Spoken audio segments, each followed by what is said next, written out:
Hey, mamas. So, I had this thought about how Feng Shui really represents your state of mind and how, what's happening in your home is a clear reflection of how you're feeling about yourself or how you're navigating through life, like how you're able to move forward. And um, one clear example that just came to me that it would probably be very intuitive and obvious to all of you moms is okay. So a few weeks ago, my couch just collapsed in the center, and every single time there was like a middle leg that broke off. And so this was going on. Actually there was I replaced the couch a few weeks ago, but there were several weeks where the couch was broken. I just one day sat on it and it collapsed in the middle. And so we had to do this weird thing where we had to keep propping up the middle leg just to be able to sit on it. And so, like, if your couch is broken for a day or a week, um, you can live with it. You're gonna feel some frustration, especially when you have kids who also like to jump on that couch.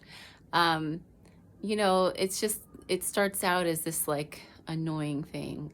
But if I was to let this go on for maybe a month or two or three, then you can start to see how it it starts to create this block, like this emotional mental block, right? There's this frustration of the couch being broken, but then it starts to feel stagnant, right? It starts to feel you start to feel stuck, or I at least would. And then it's like this ongoing conversation in your mind about, okay, when am I going to, am I going to fix this? Am I going to replace this?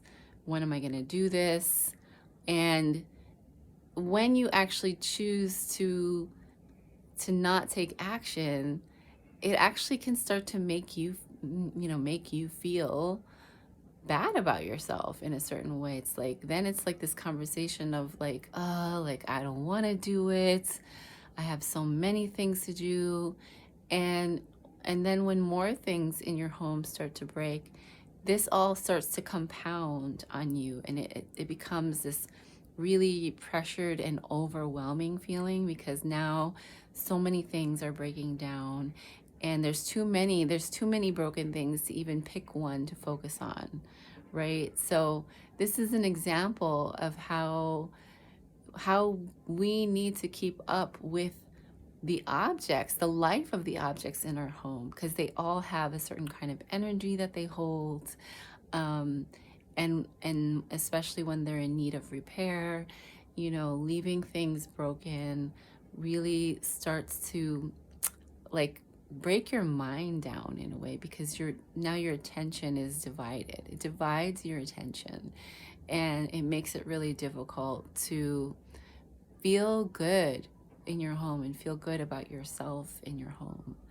And it's like your things are broken, now you start to feel a little bit broken too.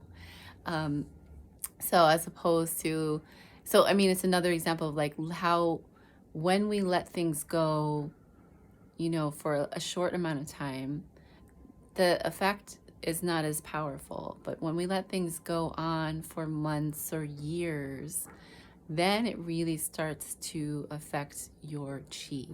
It's the same thing like when you first move into a new home.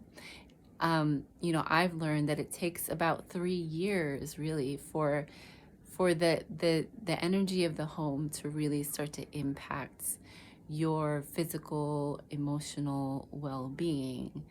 That's when things really set in. So like if you're visiting a home, you're not going to be as affected as the people who are living in that home.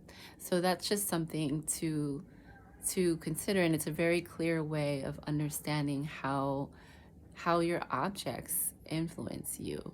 And there are other more subtle ways in which, your belongings have an impact on you, and how they reflect back um, messages to you, or even beliefs that you might be having about yourself or what you want in your life.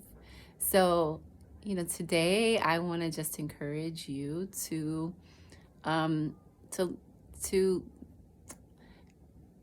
be mindful, right? To try being a little bit sensitive to your space, and try opening your doors, whether it's the entryway to your home or to a room that you frequently go into. Try opening that door with a beginner's mind, with brand new, really loving eyes, and try to take note of how you feel when you walk into that space.